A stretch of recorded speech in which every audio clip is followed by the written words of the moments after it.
Our next storyteller coming to the stage is Amy, another first-timer. Woo! She is a Tucson native who has worked for the library for over half her life. Yes, librarians are superheroes. Her fictional true love is Joseph Cavalier, and her real-life writer crush is Maria Popova. I don't know who that is, but if that is your real-life writer crush, we will have an intermission right after this story, and you may buy her a drink. Please welcome to the stage for the first time, Amy.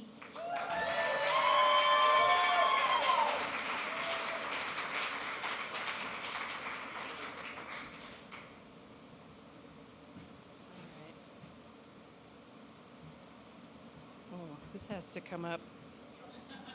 Hold on. I mean, I know you guys set a high bar, but Jesus.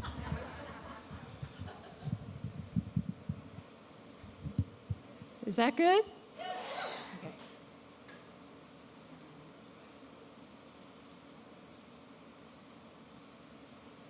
Thanks, everybody, for being here. When we're little, 911 is our grown-ups. If you're like me, it was almost always your mom. My mom was the third child of 5 in a working-class family. You could have labeled those 5 kids the smart one, the beautiful one, Linda, the only boy, and the baby. You can imagine the dearth of care and attention bestowed upon little Linda growing up. By the time she was 25, she was married and had 3 kids of her own, and I was, you may have guessed, the middle child.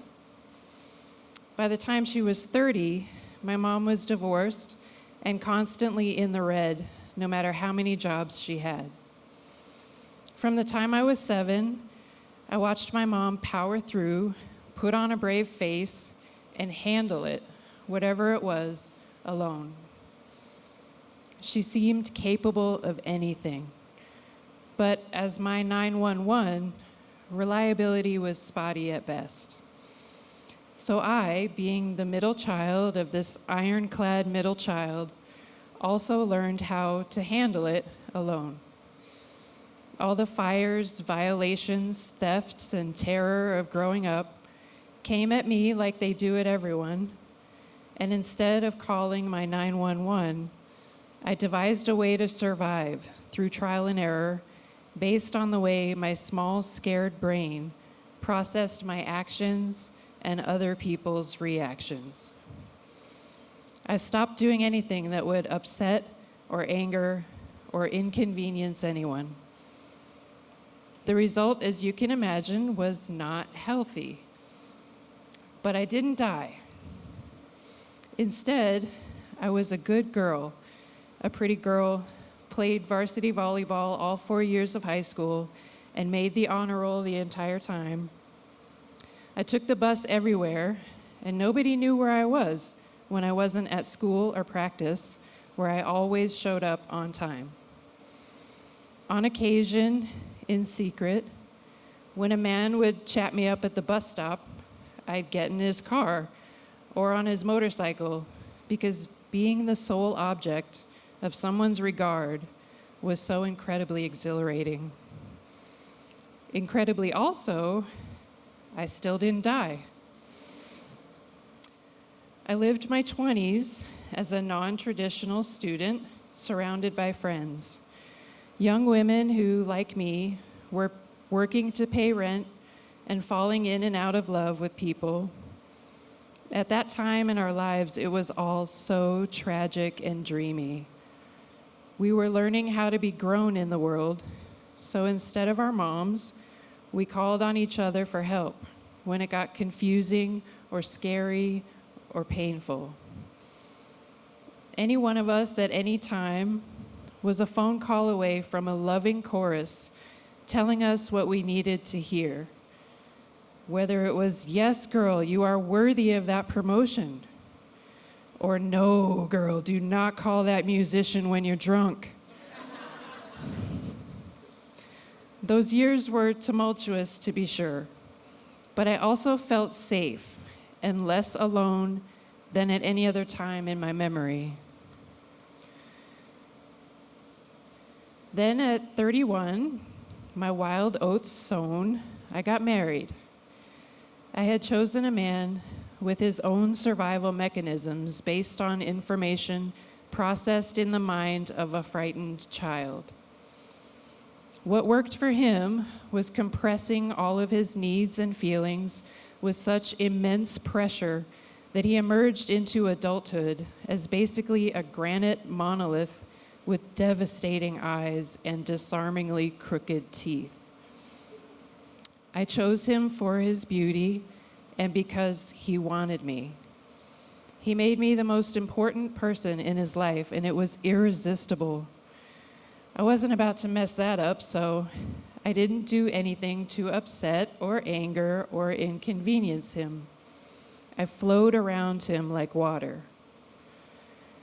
Halfway through my doomed marriage, he wanted another baby, and I said no unless we could make more money.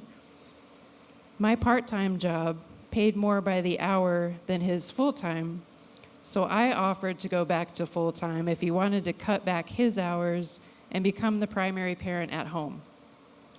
He didn't, and I was grateful. Instead, he became a cop, and we became parents again. Soon we had a little money and a lot more stress that just reinforced our unhealthy survival mechanisms. He had to learn codes and procedures almost on the fly during overnight shifts full of unknown perils, bookended by mind-numbing paperwork. I had a 3-year-old and an infant at home that I had to keep quiet while he slept during the day. The pressure he was under further hardened my monolith of a husband.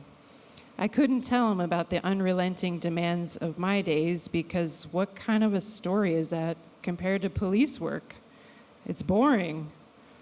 The crying, the snacks, the car seats and kids shows, the diapers and leaky boobs, and the incessant physical contact. I pretended it was all rocks, and I put the rocks in my pockets to keep my real self below the surface. I kept flowing gently around my family and let only my joy be visible. This was no time to trouble the monolith with the salty depths of my needs. Over time, the intensity lessened. He settled into his work and the culture there that valued his hardened self. I flowed and flowed, lapping serenely against his sheer walls, a low-maintenance MILF whose kids had amazing vocabularies. My pocket rocks became play dates, potty training, school supplies, birthday parties, and just remembering every fucking thing. My real self lingered, fighting for her life in the dark currents underwater. But I didn't die. And here's why. A week or two before I conceived our first child, my mom, my tough as nails, imperfect 911, died suddenly of a brain aneurysm. She would never get to hold my children, but she still made their lives better. Because when they were really small, if I could snatch a bit of time to quiet my mind, I would search for her within myself. I tried to understand her experience of motherhood now that I had new information and a new perspective. I realized that I had to do a better job of being 911 for my kids than she was able to do for me. It was imperative for their well-being, of course, but it also was to honor her. I could finally recognize that she had done absolutely everything for me that she had the power to do. And she knew it wasn't enough, and it hurt her to know that. So I asked myself what tools I had right then that my mom never had. My husband, my very own first responder at home. Our marriage would last several more years, but no. The granite man lacked his own tools to respond to the specific need I had. It was empathy. I needed empathy, and he didn't have it to give. I was going to have to put my own oxygen mask on first before I could help my kids. So when did I breathe easiest in my life before them?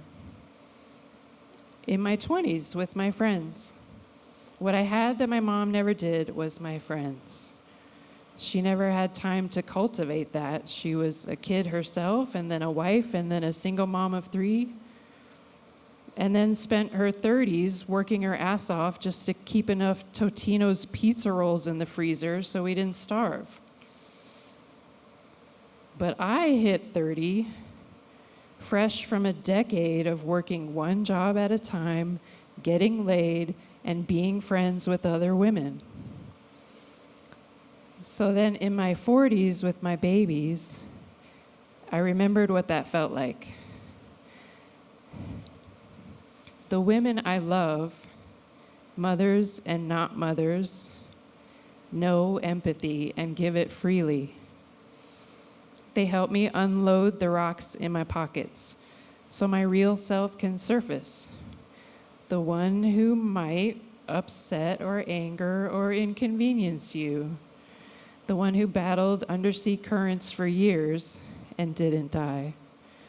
The one who is equipped to respond when my children need their 911. Thanks.